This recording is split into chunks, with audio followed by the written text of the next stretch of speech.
I really wanted to like this mouse, but unfortunately I'm going back to Superlight. But let's start from the beginning. I bought the G303 Shroud Edition a couple of weeks ago and I have been using it ever since. And I was really hoping that I could switch from the Superlight, which I have over here, which I've been using for over a year now, to something slightly different. Maybe that's something that will improve my gaming performance. But we'll get to the reason why this mouse is not for me, and it might also not be for you. So for anyone who doesn't know, the G303 is basically a refresh of the really liked and really well received original G303, which was a wired mouse released a couple of years ago. This time we get a mouse that has the refreshed specs, which include the 25,000 Hero sensor from Logitech, 1000 Hz polling rate, and of course wireless connectivity. In terms of modern mice, this basically is top tier spec mouse for quite reasonable amount of money, especially when you compare it to the Superlight. One thing that lags behind, however, is the weight of the mouse, which is at 75 grams. So the top tier, the high-end models usually have less than 70 grams. Here we have 75, which is roughly 12 grams heavier than the G Pro Superlight.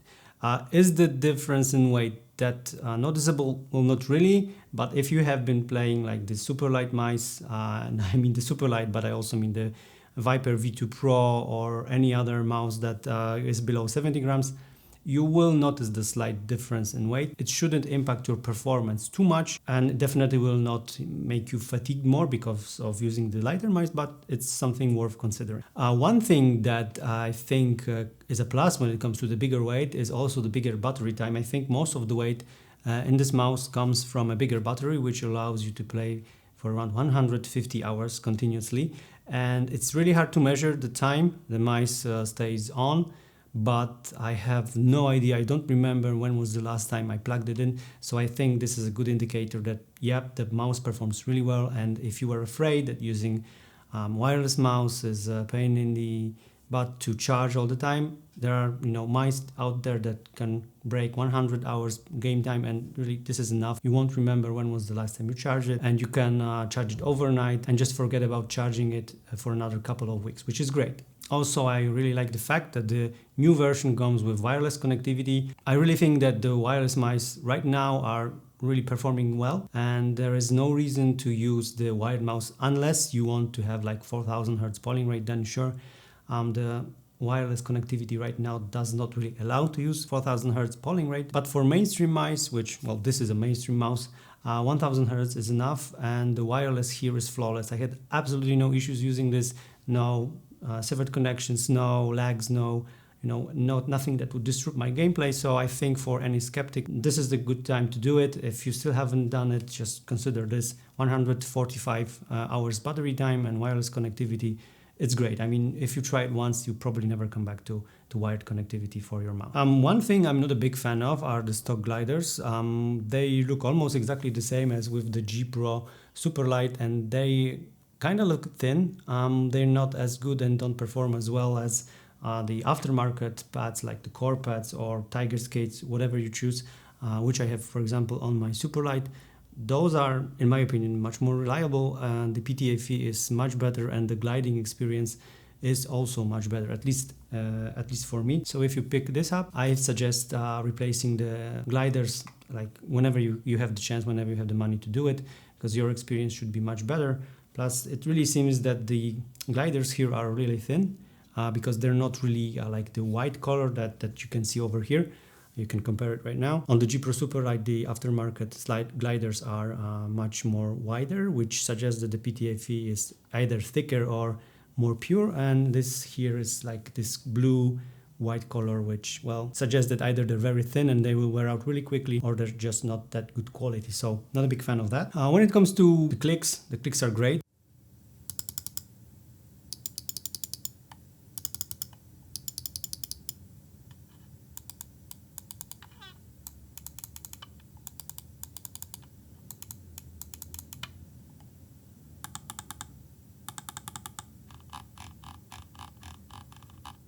They're really sharp, they're really pronounced, and they also require quite a bit of strength to actuate, which is a good thing, but it could also be a bad thing. If you're used to lighter mouse, which the G Pro Superlight is, it's quite light to actuate. Here you need to press it a bit harder, and you might find it a bit irritating that you have to put more attention and more force to actuate the mouse. But on the other hand, since there's more force needed to actuate, you won't press the buttons accidentally, which sometimes happens on the Superlight. I have to admit, sometimes when I just rest my fingers and stop focusing on not pressing the buttons, I tend to press them from time to time, but here nothing like that happens.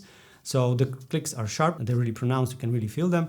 Plus the mouse buttons are not wobbly at all, which is great because I had mice before that had great feel, but the buttons were really wobbly and the whole experience was really bad because of it. There's no such issue here. They're really stiff, they really stay in place, and even if you try to move them to the side. Side buttons are also great, just in the right place, really easy to reach with your thumb, but that also depends on your hand size and your hand shape. For me, they're placed in a really good position. And scroll wheel, also really good, no complaints here. It's slightly less protruding than on the Superlight. I think you can clearly see the difference. It's much more hidden, so it's also much harder to press by accident and doesn't get in the way when you fiddle with your mouse and you have like a hot situation in the game. And also the clicks are very, very nice, very stiff, but also very, very sharp at the same time. And there is no issues over here. Let's hope it just stays that way, and over time there will be no double clicking issues, no issues with the stiffness of the buttons and the responsiveness of the clicks. But you can see a clear pattern here where Logitech paid a lot of attention to how the button feels, probably with collaboration with Shroud. They're really consistent. Both left and right mouse buttons are basically the same. There's no difference when using them over here, and which is great and gets you to learn the mouse and feel the mouse much faster. When it comes to charging, we have a USB-C charging port over here at the front where you can connect it and leave it overnight and charge it. It takes a couple of hours to fully charge.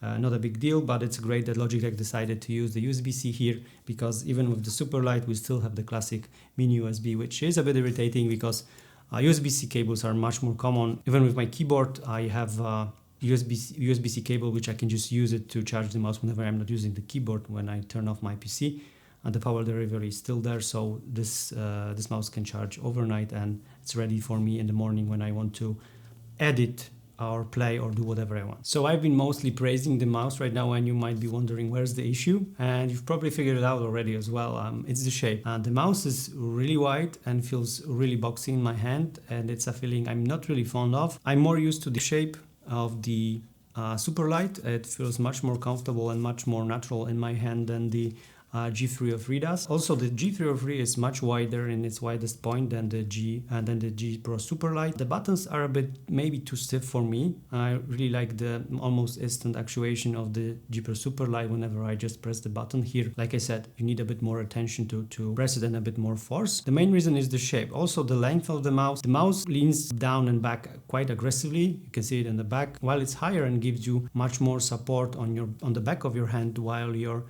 claw gripping, for example. The G Pro Superlight is slightly longer and the curve at the back falling down really slowly. So if you put your hand on the mouse, it reaches almost like to the back of your hand, which for me is much more comfortable and suits my gameplay style much more accurately. So yeah, overall, I think the best summary for this mouse is it's really sharp, it's really boxy, it has this really sharp edges. Not like it's going to cut you or anything, but it just feels really sharp. And for everyone who didn't like the shape of the G Pro Superlight, I think this will be a great alternative. I also feel like it's for slightly bigger hands, for like wider hands than I have. My hands are like pretty long, but if someone has like bigger hands, wider hands, the shape of this mouse should be good enough and should really support various gameplay styles. Either it's a claw grip, palm grip, maybe even fingertip grip if you have a really big hand. So yeah, I think this is the great summary of this mouse. If you like the shape, you will love it. There's nothing missing here.